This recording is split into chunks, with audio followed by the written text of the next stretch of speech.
ఒకరోజు క్లాస్ రూమ్లో టీచర్ స్టూడెంట్స్ని ఒక ప్రశ్న అడుగుతాడు. ఎఫిషియెంట్ ఎనర్జీ యూజ్ అంటే ఏంటని. ఆ ప్రశ్నకు సమాధానంగా ఒక స్టూడెంట్ లేచి లియోనెల్ మెస్సీ అని చెప్తాడు. ఆ ఆన్సర్ వినగానే మిగతా స్టూడెంట్స్ అంతా పగలబడి నవ్వుతారు.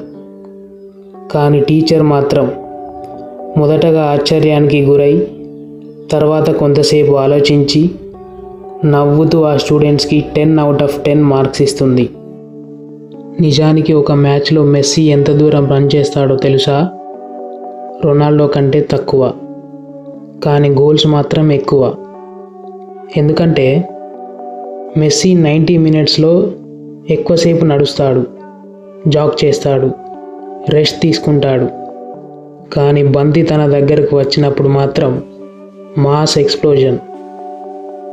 ఒక్క 3 సెకండ్స్లో గేమ్ మొత్తం మారిపోతుంది. రొనాల్డో డిసిప్లిన్లో మాస్టర్ అయితే ఎనర్జీ ఎఫిషియెంట్గా యూజ్ చేసి రైట్ టైంలో గోల్ కొట్టడంలో మెస్సీని మించిన వారెవరూ లేరనే చెప్పాలి.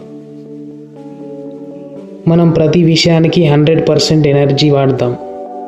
ప్రతి ఫైట్లో, ప్రతి ఆర్గ్యుమెంట్లో, ప్రతి సోషల్ మీడియా పోస్ట్కు రియాక్ట్ అవుతూ మన శక్తినంతా వేస్ట్ చేసుకుంటాం.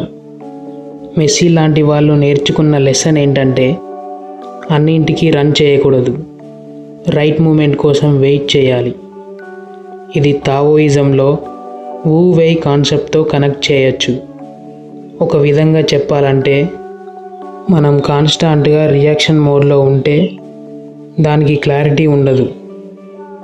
అలాగే మన శక్తి కూడా ఎక్కువ ఖర్చు అవుతుంది, బదులుగా గందరగోళం ఎక్కువ అవుతుంది. మీరు రోజు ప్రతి చిన్న విషయానికి పరిగెడుతున్నారా, లేదా మెస్సీలా రైట్ మూమెంట్ కోసం వెయిట్ చేస్తున్నారా?